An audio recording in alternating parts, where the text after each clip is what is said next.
Assalamualaikum warahmatullahi wabarakatuh. Salam sejahtera bagi kita semua. Di sini kami akan mempresentasikan final project kami yang berjudul Transformasi Digital Museum Tugu Pahlawan, Edukasi Sejarah dalam Era Teknologi 4.0.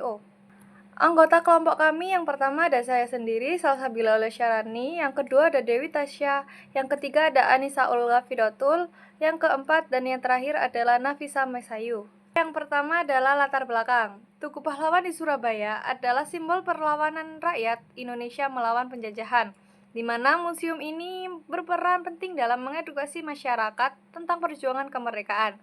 Tantangan utama masalah ini adalah penyampaian sejarah yang sering dianggap membosankan oleh generasi muda.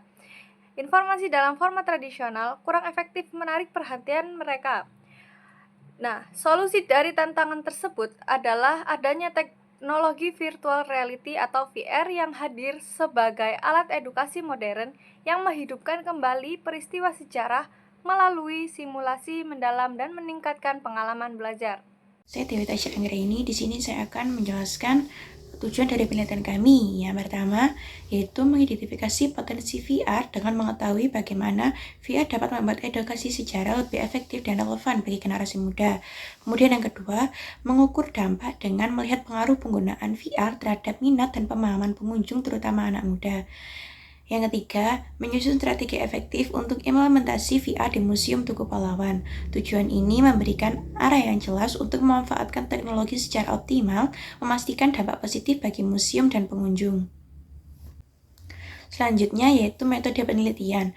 Penelitian ini menggunakan metode deskriptif kualitatif untuk memahami pengalaman pengunjung dan mengelola museum secara mendalam. Teknik pengumpulan data dengan cara observasi lapangan di Museum Tugu Pahlawan dan wawancara semi terstruktur dengan 5 narasumber. Pembahasan studi kasus implementasi VR. Fitur VR di Museum Tugu Pahlawan, visualisasi 360 derajat yang menghidupkan suasana pertempuran Surabaya 1945 di Jembatan Merah.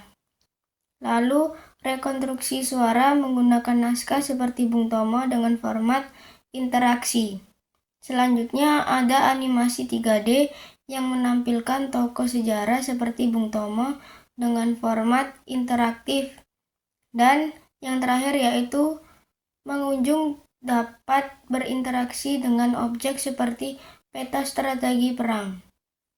Dampak positifnya yaitu membuat sejarah lebih hidup dan menarik bagi generasi muda serta memungkinkan pembelajaran melalui pengalaman, bukan hanya narasi. Kendalanya yaitu kualitas grafik perangkat VR masih terbatas dan beberapa pengunjung merasa kesulitan dengan teknologi.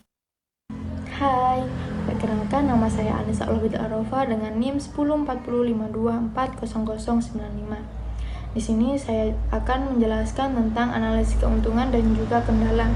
Di keuntungan sendiri, yang pertama ada VR memberikan simulasi yang lebih realistis kepada pengunjung sehingga dapat memahami konteks sejarah. Kedua, teknologi ini menarik lebih banyak pengunjung, terutama pelajar dan juga generasi muda. Yang ketiga, informasi sejarah yang lebih kompleks dapat disampaikan dengan cara yang sederhana dan juga menyenangkan. Di bagian kendala, yang pertama ada jumlah VR yang terbatas sehingga membuat antrian yang lebih panjang.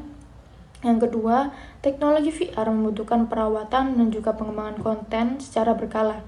Yang ketiga, beberapa pengunjung terutama orang tua perlu untuk pelatihan menggunakan perangkat ini. Kesimpulan, implementasi teknologi VR di Museum Tugu Pahlawan adalah langkah strategi untuk meningkatkan minat generasi muda terhadap sejarah. Informasi digital ini menjadikan sejarah lebih relevan, interaktif, dan juga menyenangkan. Dengan mengembangkan lebih lanjut, Museum Tugu Pahlawan dapat menjadi model digitalisasi edukasi sejarah di Indonesia.